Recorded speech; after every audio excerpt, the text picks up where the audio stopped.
읽어봅니다. 믿는 자들에게 따르는 표적, 믿는 자들에게 따르는 표적이라는 제목으로 말씀을 오늘 증거합니다. 연세가 좀 많은 중년의 한 남자분이 택시를 타고 기사에게 서울역으로 갑시다라고 이야기를 했답니다. 이 기사가 이제 서울역으로 모시겠습니다 하고 하는데, 이 중년 남자가 건망증이 좀 심했던 것 같습니다. 한참을 가다가 내가 지금 어디를 가는지 잘 몰라서 이 기사 분에게 내가 건망증이 심해서 그러니까 내가 지금 어디로 가는지 기억이 안 나요, 이렇게 얘기를 했답니다. 그랬더니 그 택시 기사가 뒤를 확 돌아보더니 뭐라 그러는지 아십니까? 아니, 언제 타셨어요? 아니, 언제 타셨어요? 더 심한 건망증을 가진 택시기사의 이야기입니다.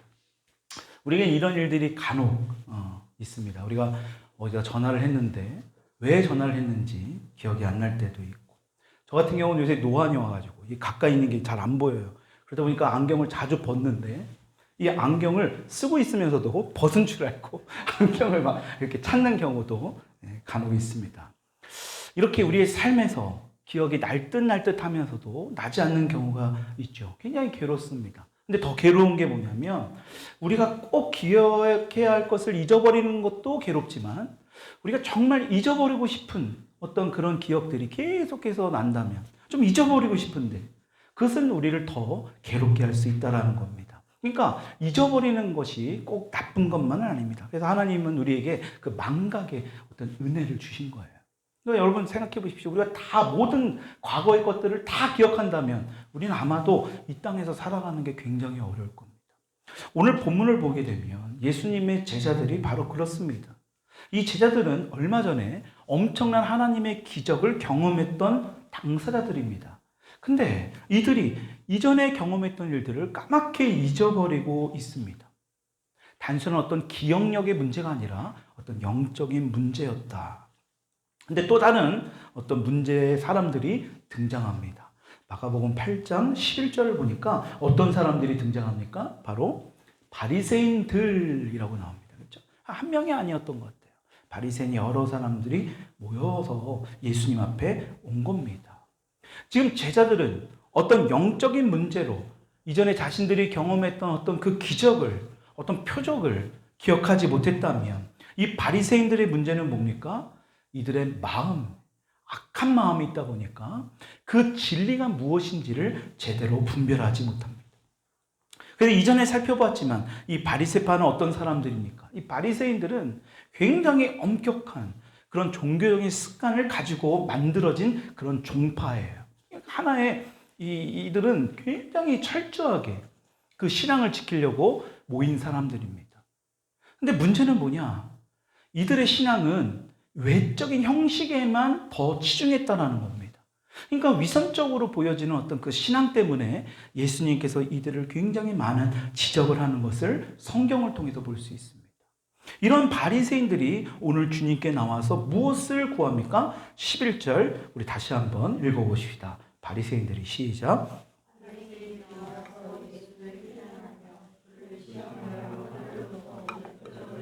그들이 뭘 구하고 있습니까? 하늘로부터 오는 표적을 구하고 있습니다. 근데 문제는 이들의 태도예요. 하늘의 표적을 구할 수 있습니다. 예수님이 그러한 표적을 구하는 자들에게, 그런 기적을 구하는 자들에게 치유도, 어떤 그런 표적도 보여주셨죠. 근데 문제는 이들의 태도가 어떠냐라는 거예요. 하늘로부터 오는 표적을 구했지만 뭡니까? 예수님을 신란하고 시험하기 위해서 왔다라는 겁니다.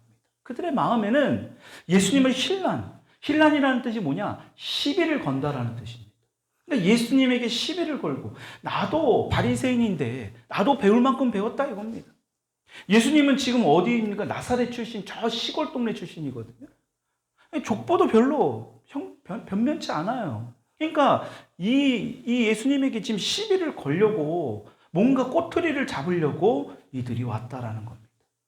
바리새인들의 마음이 어떤 상태인지를 우리가 알 수 있죠. 늘 예수님을 부정하고 의심하고 시비 걸려는 어떤 왜곡된 마음. 우리가 치유를 받는 것도 바로 이런 겁니다. 우리가 예수를 믿는다고 하지만 우리 마음 가운데 나도 모르게 이러한 부정적이고 뭔가 시비를 걸려고 하고 뭔가 왜곡된 마음이 우리 안에 자리 잡을 수 있다라는 것입니다. 오늘 이 바리새인들도 바로 그런 마음을 가진 사람들이에요. 오늘 본문을 지난주에 보았던 오늘 본문은 이 4,000명을 먹이고도 남은 7병이어의 사건 그 다음에 등장하는 오늘 본문 말씀입니다. 아마도 이들은 5병이어나 7병이어의 그런 기적 사건을 누군가로부터 들었을 겁니다. 그러니까 그 이야기를 듣고 뭔가 예수님의 꼬투리를 잡으려고 예수님을 공격하려고 지금 예수님을 찾아온 거예요. 그때에 이 바리새인들에게 예수님이 어떻게 반응하십니까? 우리 12절 읽어보도록 합시다. 시작. 예수가 마음속으로 깊이 탄식하시며 이르시되 어찌하여 이 세대가 표적을 구하느냐?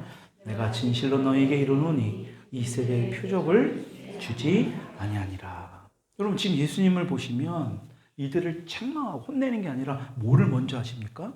마음속으로 깊이 탄식하셨다.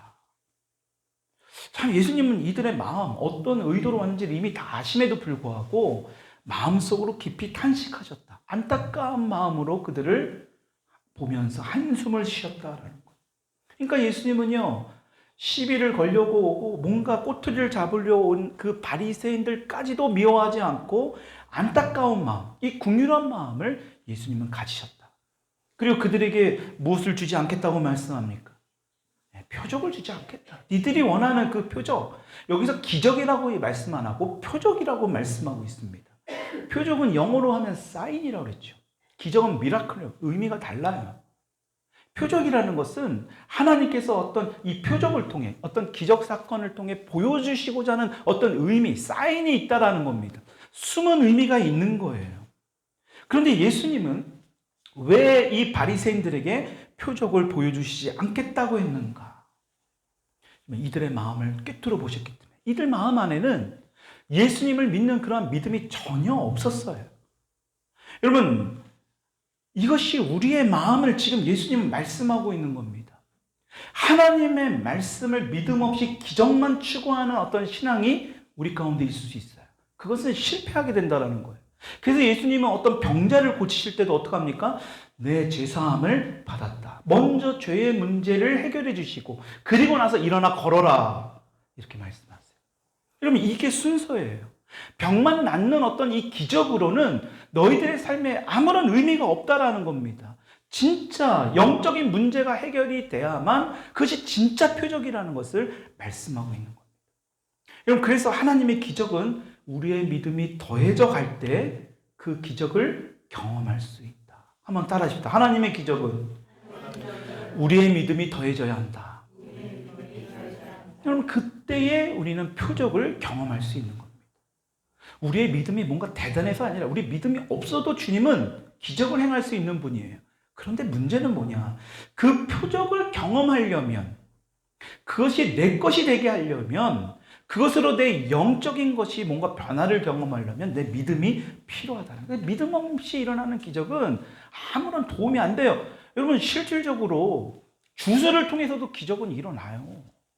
일시적으로 일어납니다. 근데 문제는 뭡니까? 거기엔 생명이 없다라는 거예요.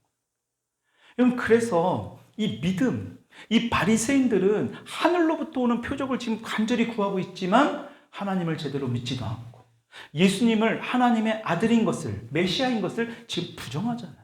시험하는 태도로 뭔가 시비를 걸려는 그러한 마음으로 표적을 바라보고 있기 때문에 예수님이 표적을 보여주시지 않겠다. 우리 이것을 반드시 기억해야 합니다. 우리가 이렇게 예배를 드리고 찬양하고 기도하고 말씀을 읽고 듣는 것도 중요합니다. 근데 더 중요한 게 있습니다. 하나님이 오늘 내게 주시는 말씀이 뭘까? 그 간절한 심령. 여러분들 오늘 이 교회에 오실 때에 각자의 다른 위치에서 오셨을 겁니다. 어떤 분들은 저기 창원에서도 오시고 어떤 분들은 저기 강원도에서도 오시고 어떤 분들은 바로 이 코앞에서 계단 몇 계단만 내려오면 오는 그런 분도 계셨을 거예요. 그럼 어떤 마음으로 멀고 가깝고 이게 중요한 게 아니라 어떠한 마음으로 주님 앞에 나왔는가. 물론 더 멀리 오는 간절한 마음으로 온 그 마음의 어떤 표현이기도 하겠죠. 그런 간절한 심정으로 구할 때 표적을 보여주신다. 여러분, 그런데 오늘 바리새인들처럼 믿음 없이 그냥 하늘에서 뭔가 뚝 떨어지는 거나 한번 보자. 엄마 아빠가 교회 가라니까 그냥 나와는 봤는데 뭐 하나 떨어지는 거 있나? 뭔가 축복이 있나? 여러분, 그런 마음으로는 아무런 표적도 우리가 경험할 수 없다. 여러분, 이렇게 믿음 없는 바리새인들의 모습이 나오는가 하면 또 예수님의 제자들도 마찬가지로 안타까운 모습으로 우리에게 보여주고 있습니다. 그들도 영적인 눈이 없는 것은 똑같아요. 우리 14절 같이 한번 읽어보도록 합시다. 시작. 제자들이 떡 가져오기를 잊었음에 배에 떡 한 개밖에 그들에게 없더라. 뭔지 모르지만 뭔가 급하게 배를 탔는데 이 떡 하나밖에 가져오지 못한 것 같아요. 제대로 못 챙긴 겁니다. 근데 이제 배가 고프기 시작하면서 떡이 한 개밖에 없다는 것을 이들이 알았던 겁니다. 이 제자들의 머릿속에는 온통 무엇밖에 없습니까? 떡 한 개밖에 없어요. 눈에 보여지는 떡 한 개. 떡밖에 보여지는 게 없습니다, 지금. 그러자 예수님이 뭐라고 말씀해요? 15절 같이 한번 읽어봅시다. 예수께서 경고하여 이르시되 삼가 바리새인들의 누룩과 헤롯의 누룩을 주의하라 하시니. 그럼 제자들은 지금 떡이 하나밖에 못 갖고 왔다는 그런 걱정에 사로잡혀 있는데 예수님이 지금 무슨 말씀하느냐? 누룩 이야기를 합니다. 누룩. 그러니까 제자들이 바보가 아닌 겁니다. 지금 눈치가 백단이에요. 그러니까 예수님께서 지금 누룩 얘기하니까 누룩하면 뭐가 생각납니까? 떡, 빵. 그러니까 누룩이 발효를 시켜서 떡을 만드니까 지금 제자들이 또 그 예수님의 말씀을 듣고 어떡합니까? 16절 읽어봅시다. 제자들이 시작.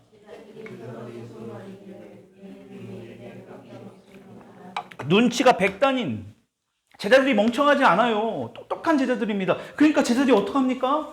수근수근거리면서 우리에게 떡이 없는 것을 예수님이 아셨구나. 그러니까 떡을 챙겼어야지. 왜 안 갖고 왔어? 막 서로 지금 막 수근수근거리는 거예요. 예수님이 이렇게 벌써 다 알아서 그래서 우리 떡 하나밖에 없는 거를. 오병이어와 칠병이어라는 한 번도 경험하기도 힘든 그 기적을 2번이나 경험했던 제자들이에요. 근데 제자들은 또다시 먹는 것 때문에 걱정하고 있다. 여러분, 오병이어와 칠병이어의 사건을 왜 주님은 우리에게 보여주셨을까요? 여러분, 주님께서 우리와 함께 하시면 아무런 문제가 될 것이 없다라는 것을 보여주시는 그런 사건이잖아요. 그러니까 어떤 문제가 있어도 예수님이 우리와 함께 하시기만 하면 그 문제는 어떻게 된다? 반드시 극복할 수 있다. 아멘입니까? 그러니까 예수님이 우리와 함께 하시면 우리 가정의 문제도 우리 자녀의 문제도 다 해결해 주신다. 여러분, 그것을 보여줘요. 그러니까 예수님만이 우리 문제의 해답이 될 수 있다. 여러분, 그것을 보여주셨잖아요. 그것을 경험한 그런 당사자들이 여기에 모여 있습니다. 여러분, 우리가 지난 세월을 한번 보십시오. 한 50여 년 정도 된 세월들 있잖아요. 그렇죠? 한번 가만히 한번 돌아보세요. 그럼 주의 종이 되겠다고 저도 지금 당장에 어떠한 월급도 없이 그냥 막연하게 지금 생각해 보면 못할 것 같아요. 아무런 수입도 없이 자녀들은 있는데 제가 주의 종이 되겠다고. 근데 지금 보면 이렇게까지 살게 하신 게 기적 같다라니까요. 제가 어저께 KTX를 타고 오면서 이 말씀을 준비하는데 가만히 생각해 보면 진짜 이 삶 자체가 기적이에요. 어떻게 이럴 수가 있을까? 통장에 얼마 되지도 않았는데 말이죠. 아이들은 막 어린 그런 시기였는데. 남자만 지금 5,000명이 넘는 사람을 보리떡 5개와 물고기 2마리, 4,000명이 넘는 사람, 남자들을 떡 7개와, 남자만 따졌을 때 떡 7개와 이 생선 2마리로 먹이셨다라는 거예요. 근데 제자들은 지금 어떡합니까? 떡이 하나밖에 없다. 제자들만 문제가 아니에요. 지금 우리들의 문제도 똑같지 않습니까? 월급도 없이 신학 공부한다고 공급해 주신 하나님의 기적을 경험했음에도 또 시간이 흘러가지고 또 조금의 어려움이 닥치면 또다시 걱정하는 것이 저와 여러분들의 현실 아닙니까? 바로 우리의 모습이라는 거예요. 그 엄청난 기적을 경험했음에도 주님이 바로 옆에 계심에도 이들은 여전히 떡 한 개밖에 없다. 떡이 없다고 걱정하고 있습니다. 그러면 그러한 제자들을 향해 주님이 뭐라고 말씀합니까? 17절입니다. 읽어봅시다. 시작. 예수께서 아시고 이르시되 너희가 어찌 떡이 없으므로 수군거리느냐. 아직도 알지 못하며 깨닫지 못하느냐. 너희 마음에 둔하냐. 예수님은 이미 다 알고 계십니다. 예수님께서 아시고 이르시되 떡 한 개밖에 없다라는 그들의 걱정된 마음을 예수님은 이미 다 아신다는 거예요. 또 떡 때문에 너가 걱정하는구나. 너를 지금까지 50년을 넘게 내가 먹여 살렸는데 그거를 또 너는 걱정하고 있구나. 아직도 깨닫지 못했느냐. 이 제자들에게 2번이나 너희들은 기적을 경험했는데 너희들이 나와 함께 있었는데도 그걸 아직도 모르느냐. 내가 수천 명을 먹이지 않았냐. 여전히 너는 왜 나를 신뢰하지 않느냐. 예수님이 지금 그러한 의도로 말씀하는 거예요. 여러분, 이것이 서두에 제가 말씀드렸던 건망증의 문제일까요? 기억의 문제일까요? 결코 기억의 문제가 아니에요. 깜빡한 게 아니라는 겁니다. 제자들이 지금 깨닫지 못하는 이유가 있다라는 거예요. 여러분, 그게 바로 무엇이냐? 15절에 아까 읽었지만 예수님이 경고하여 이르시되 말씀하시죠. 뭐라고 경고하신다고요? 바리새인들의 누룩과 헤롯의 누룩을 주의하라. 바로 이것 때문이라는 거예요. 너희들의 영적인 어떤 문제이기도 하지만 바리새인들과 헤롯을 통한 그러한 문제가 지금 제자들에게도 영향을 받고 있다. 다른 말로 하면 여전히 우리의 삶에도 이 바리새인들과 여전히 이 말씀을 통해서 말하는 헤롯의 누룩의 영향을 우리도 받고 있다라는 겁니다. 그럼 누룩이라는 건 뭐예요? 성경은 되게 나쁜 뜻으로 의미합니다. 크게 이렇게 막 급속도로 퍼져나가서 사람에게 해롭게 하는 어떤 그러한 힘의 상징으로 이 누룩이라는 표현을 합니다. 다른 말로 하면 영향력이라고도 할 수 있죠. 그러니까 누룩은 이 발효시키거나 이 부풀게 하는 거잖아요. 순간적으로 막 빠른 속도로 막 부풀려 나갑니다. 그러니까 유월절에 누룩 섞이지 않는 떡을 먹었잖아요. 그렇죠? 죄를 상징하는 어떤 이 누룩을 빼라. 얼마나 맛이 없었겠습니까? 여러분, 지금 제자들이 지금 염려하고 걱정하는 이유가 무엇입니까? 주님을 신뢰하지 못하고 있다는 거예요. 2번씩이나 엄청난 숫자의 양을 주님이 먹이시는 그 기적을 체험하고도 여전히 같은 문제로, 먹는 문제로 지금 걱정하고 있다. 그것이 바로 뭐냐? 바로 바리새인들과 헤롯의 나쁜 영향을 너희들이 받고 있다. 여러분, 그렇다면 이 바리새인들의 누룩과 헤롯의 누룩이 과연 무언가, 우리는 이것을 좀 알아야 할 필요가 있겠죠. 바리새인들의 누룩. 여러분, 누가복음 12장 1절을 보면 이 바리새인들의 누룩이 무엇인지를 예수님이 명확하게 말씀합니다. 같이 한번 앞에 띄워놓은 말씀을 읽어봅시다. 시작.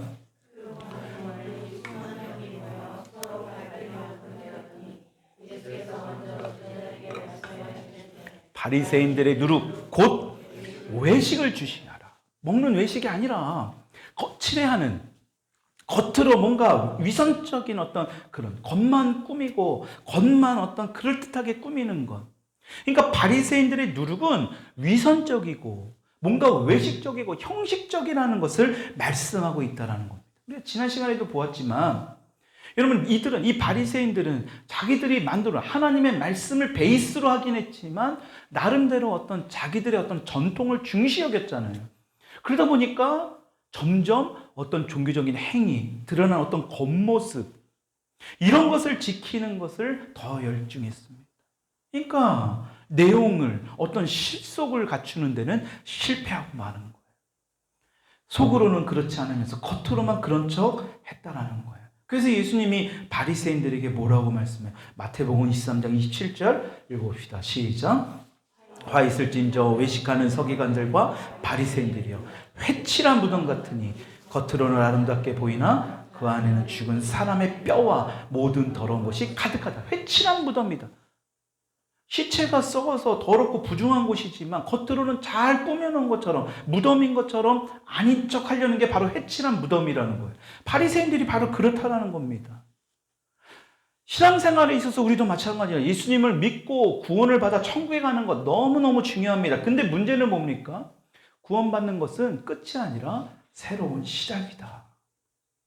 만약에 예수님을 믿고 구원받는 것이 신앙의 전부라면 우리는 그냥 믿고 구원받는 순간 그냥 이 땅에서 죽어야 돼요. 천국에 가는 것으로 끝나야 됩니다. 근데 그렇지 않잖아요. 이 땅에서의 삶이 있습니다. 왜? 구원은 끝이 아니라 새로운 시작이기 때문이라는 거예요. 그러니까 예수님이 우리를 구원하신 이유가 이 땅에서 새로운 삶을, 이전의 삶이 아니라 구원받은 새로운 삶을 살아내라는 겁니다. 그래서 구원은 신앙생활의 시작이다. 한번 따라 합시다. 구원은 신앙생활의 시작이다. 자칭 구원을 받았다는 이 바리새인들은 그러지 못했다라는 거예요. 예수님을 믿지도 않을 뿐만 아니라 하나님을 예배한다고 열심히 11조도 하고 신앙생활을 열심히 나름대로 하루에 3번이나 기도하면서 금식하면서, 근데 그들의 삶을 보면 썩었다라는 거예요. 그래서 예수님이 바리새인들의 누룩을 지금 주의하라고 지금 제자들에게 경고의 말씀을 주시는 겁니다. 두 번째가 바로 헤롯의 누룩을 주의하라예요. 여러분, 같은 이야기가 기록된 마태복음 16장에 보면 이 바리새인들과 사두개인들의 누룩을 주의하라라고 나옵니다. 거기에는. 근데 마가복음에는 바리새인들과 헤롯의 누룩을 주의하라고 나오거든요. 왜 사두개인과 헤롯 이 얘기가 다르게 나와 있는가? 여러분, 중요한 것은요, 이 헤롯과 사두개인들은 똑같은 한 똥석입니다. 그러니까 지금 헤롯이나 사두개인들이랑 똑같아요. 헤롯은 지금 왕이죠. 분봉왕입니다. 한 지역을 맡은 왕. 그게 분봉왕이잖아요. 갈릴리 지역을 맡은 그런 분봉왕. 이 아버지가 바로 누구냐? 예수님이 태어났을 때 2살 아래에 있는 남자아이들을 다 죽이라고 했던 왕. 그게 아버지입니다. 그러니까 베들레헴에서 2살 아래 남자아이들 엄청나게 많이 죽었잖아요. 이 분봉왕 헤롯은 바로 그 아들을 얘기합니다. 그래서 사도행전에 보면 이 헤롯이라는 이 왕이 많이 나오죠. 다 그 가문이에요. 헤롯의 공통점이 있습니다. 바로 뭐냐? 욕심이 많다라는 거예요. 이 이스라엘 백성들에게 자기들이 맡은 그 지역에 로마에서 파견 나온 왕들이잖아요. 그러니까 로마에서 원하는 세금보다 더 많은 세금을 걷어들여서 중간에 자기들이 착복합니다. 그러니까 얼마나 욕심이 많습니까? 그러니까 예수님께서 이 헤롯의 누룩을 말씀하고 있다는 것은 바로 이러한 모습을 너희들이 주의하라. 여러분, 그런데 제자들은 예수님의 누룩을 이야기하시자 예수님께서 떡이 없다고 말씀하시는구나. 이 잘못 동문서답의 생각을 하고 있는 거예요. 그러니까 우리가 하나님의 말씀을 듣고도 이렇게 잘못 해석할 수 있는 거예요. 예수님께서 지금 바리새인들의 누룩, 헤롯의 누룩을 주의하라고 말씀하셨는데 그들은 여전히 뭐만 생각한다고요? 떡만 생각해요. 먹는 것. 다른 말로 하면 물질, 돈. 돈이 있어야 떡을 살 거 아닙니까? 그러니까 제자들은 떡이 없어서 예수님이 누룩 이야기를 한다고만 생각한 겁니다. 이 말은 지금 제자들은 온통 물질에만, 돈에만 관심이 있다는 말이에요. 우리 삶에서 돈은 필요합니다. 아주 중요한 부분이에요. 그러나 그 돈을 어떻게 쓰느냐에 따라서 달라질 수 있습니다. 그 돈을 좋은 데 쓰면 좋은 돈이 되는 거고 나쁜 데 쓰면 나쁜 돈이 되는 거예요. 그러니까 돈은 우리의 숭배의 대상, 우리의 어떤 우상이 될 수 없다라는 거예요. 하나의 피조물이에요. 우리가 다스리는 하나의 도구일 뿐이지 그 이상도 그 이하도 될 수 없다라는 겁니다. 여러분, 예수님은 아직도 떡 이야기를 하고 있는 제자들의 모습을 보시면서 너무나 안타까워 이렇게 말씀해요. 18절의 말씀 읽어보도록 합시다. 시작. 너희가 눈이 있어도 보지 못하며 듣지 못하느냐. 또 지금 보세요. 무엇을 보고 무엇을 듣고 무엇을 깨달아야 하는지 너희들은 알지 못하는구나. 지금 앞에 있는 예수님이 있는데 너희들이 예수 그리스도를 봐야 되는데 예수님의 말씀이 무슨 말씀인지를 들어야 되는데 이전에 경험했던 그 놀라운 사건들, 표적 사건들, 기적 사건들을 기억해야 되는데 너희들이 기억하지 못하고 있다. 그러니까 지금 제자들 앞에는 지금 오병이어와 칠병이어의 기적으로 사람들의 필요를 공급해 주신 주님께서 지금 함께하고 계시는데 말씀하고 계시는데 여전히 이들은 자신에게 있는 떡 한 개만 보고 있다라는 것을 예수님이 말씀하고 있는 거예요. 근데 감사한 게 뭔지 압니까? 예수님이 이러한 제자들을 책망하지 않고 다시 설명해 주신다. 차근차근하게 이전의 기억들을 다시 떠오를 수 있도록 이전에 너가 신학 공부할 때 베풀어줬던 하나님의 공급. 여러분들이 고생하면서 그 고난 가운데 살았던 여러분들이 정말 피눈물을 흘렸던 그때의 사건을 주님의 은혜로 그러한 어려운 일들을 잘 이겨낼 수 있었던 그때의 일들을 다시 떠오르게 말씀을 주신다. 그게 바로 뭡니까? 19절이에요. 같이 한번 읽어봅시다. 시작.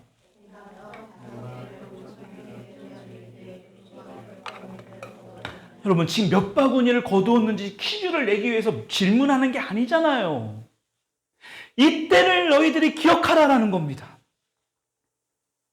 너가 주님을 알지 못하고 떠나 있을 때에 나는 너를 버리지 않고 내가 그러한 표적과 그런 기적을 행했던 그 사건 돌아보면 그때는 나 혼자만 있었던 것 같고 나 혼자만 경험하는 괴로움과 힘듦같이 느꼈지만 나중에 보니까 주님이 이러한 표적을 우리에게 보셨다는 것을 기억하게 하는 거예요. 또 말씀하십니다. 20절 또 읽어봅시다. 시작. 또 7개를 4,000명에게 떼어줄 때에 또 다시 700여의 이 기적 사건을 떠오르도록 주님이 이러한 말씀을 전합니다. 여러분, 이 말씀은 뭡니까? 예수님은 여전히 떡 한 개를 보고 있지만 예수님은 제자들을 포기하지 않아요. 약간의 책망은 하셨지만 포기하지 않는 예수님.